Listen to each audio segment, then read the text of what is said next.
മീഡിയാസിലേക്ക് സ്വാഗതം. Rifle club ഇന്ന് റിലീസായിരിക്കുകയാണ്. Cinema കാണണോ വേണ്ടയോ? അതിനു മുമ്പ് ചാനൽ ആദ്യമായിട്ടാണ് കാണുന്നതെങ്കിൽ ഒന്ന് സബ്സ്ക്രൈബ് ചെയ്തേക്കുക. സിനിമയുടെ റിവ്യൂമായിട്ടാണ് വരുന്നത്. അതായത് ഈ സിനിമ വളരെ കുറച്ച് സമയം ഒരു സീൻ പോലും മോശമായിട്ട് എടുക്കാത്ത, അനാവശ്യമായിട്ടുള്ള സീനുകളില്ലാത്ത ഒരു മികച്ച സിനിമ എന്ന് തന്നെ പറയാം. ആഷിക് അബു ആണ് ഡയറക്റ്റ് ചെയ്തിരിക്കുന്നത്. നമുക്കറിയാം ആഷിക് അബുവിൽ നിന്ന് ഏത് റേഞ്ചിലുള്ള സിനിമ പ്രതീക്ഷിക്കുന്നു അതിനും മുകളിലേക്കുള്ളതാണ്. പ്രത്യേകിച്ച് ഒരു അമൽനീര ടച്ച് ഈ സിനിമയ്ക്ക് ലഭിച്ചിട്ടുണ്ട് എന്നുള്ളതാണ് വേറെ എടുത്തു പറയുന്ന കാര്യം.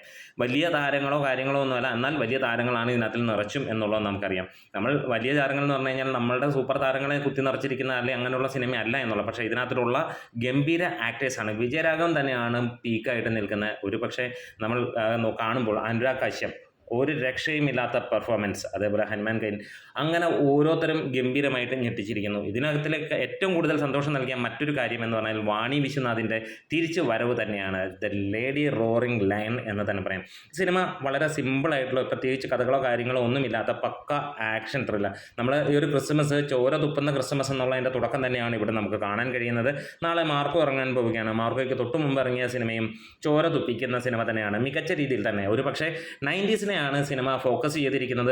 ഒരു പക്ഷേ എല്ലാവരിലേക്കും ഈ സിനിമ ഏത് റേഞ്ചിലേക്ക് എത്തുമെന്ന് നമുക്കറിയില്ല, എല്ലാവർക്കും പിടിക്കുമോ എന്നും അറിയില്ല. പക്ഷേ ഈ ഒരു ജോണർ ഇഷ്ടപ്പെടുന്ന ജനങ്ങളെ സംബന്ധിച്ചിടത്തോളം ഇത് നല്ല ബ്രില്യൻറ്റ് എക്സിക്യൂട്ടഡ് സംഭവമാണ്. അതേപോലെ നല്ല വെൽ ഡൺ എന്ന് തന്നെ പറയും. ഇതിൻ്റെ ഓരോ ഫ്രെയിംസും ഓരോ കാര്യങ്ങളും കളറിങ് ഏറ്റവും മികച്ചതായി നിൽക്കുന്നു എന്നുള്ളതാണ് എടുത്തു പറയാനുള്ളത്.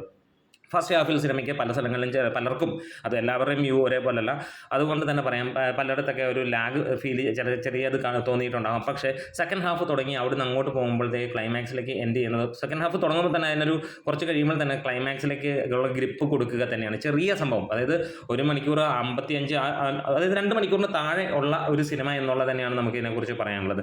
എന്നാലും ആഷിക് അബുവിൻ്റെ മികച്ച രീതിയിലുള്ള ഒരു സിനിമ തന്നെയാണ്.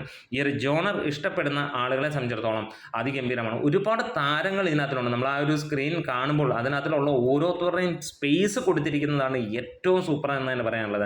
അതായത് ഒരു രക്ഷയുമില്ല, എല്ലാവർക്കും നല്ല റോള്, ഈക്വൽ ഇമ്പോർട്ടൻസ് കിട്ടുന്നു. ഏത് ഫ്രെയിമിൽ വരുമ്പോഴും അത് അങ്ങനെ തന്നെയാണ്, അല്ലെങ്കിൽ ഒരാളെ ഹൈലൈറ്റ് ചെയ്യുന്നു അങ്ങനെയുള്ള. പിന്നെ വിജയരാഘവൻ്റെ കാര്യങ്ങൾ, അദ്ദേഹത്തിൻ്റെ ഏത് സിനിമ എടുത്താലും വില്ലനാണെങ്കിലും ഈ പറഞ്ഞ പോലെ കോമഡി ക്യാരക്ടർ ആണെങ്കിലും അദ്ദേഹത്തിൻ്റെ ഓരോ മാനറിസങ്ങളൊക്കെ ഉണ്ട്.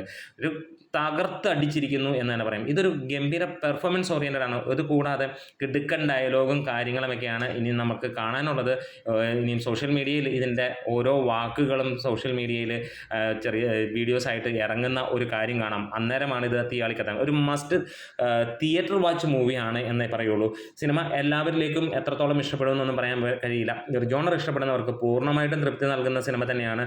എന്താണേലും വലിയ ഒരു രസകരമായിട്ടുള്ള ഫീൽ തന്നെയാണ് എനിക്ക് സിനിമയെക്കുറിച്ച് കിട്ടിയിരിക്കുന്നത്. ഓരോരുത്തരും, അതായത് സാധാരണ നമ്മളൊരു സിനിമയുടെ റിവ്യൂ പറയുന്ന പോലെ ഈ സിനിമയെ നമ്മൾ കാണുന്നില്ല. എന്താണ് നിങ്ങൾക്ക് നിങ്ങളുടെ അഭിപ്രായങ്ങളൊന്ന് രേഖപ്പെടുത്താൻ കണ്ടവരാണെങ്കിൽ, എന്നെ സംബന്ധിച്ചിടത്തോളം വലിയ രീതിയിൽ എനിക്ക് ഇഷ്ടപ്പെട്ടു. ആ ഒരു ടോൺ അല്ലെങ്കിൽ ജോണർ ഇഷ്ടപ്പെടുന്ന വ്യക്തികൾക്ക് വലിയ രീതിയിൽ ഇഷ്ടപ്പെടും. പ്രത്യേകിച്ച് ഈ പറഞ്ഞ പോലെ തന്നെ റൈഫിൾ ക്ലബ്ബ് എന്ത് എന്നുള്ളതും ചെറിയ സ്റ്റോറി, പ്രത്യേകിച്ച് ഒന്നും സ്റ്റോറി എന്ന് തന്നെ പറയാനില്ലാത്ത തരത്തിൽ മുന്നോട്ട് കൊണ്ടുപോകുന്ന ഒരു കാര്യവുമായിട്ട് പോകുന്നു. ആഷിക് അബുവിൻ്റെ ഡയറക്ഷൻ അതിമനോഹരമായിരിക്കുന്നു. അതേപോലെ തന്നെ അനുരാഗ് കശ്യപിൻ്റെ മലയാളത്തിലെ എൻട്രി പോളി എന്ന് തന്നെ പറയാനുള്ളത്. നമ്മുടെ വീഡിയോസ് ഇഷ്ടമായ സപ്പോർട്ട് ചെയ്താണ് ഗ്രേറ്റ് വീഡിയോസ്.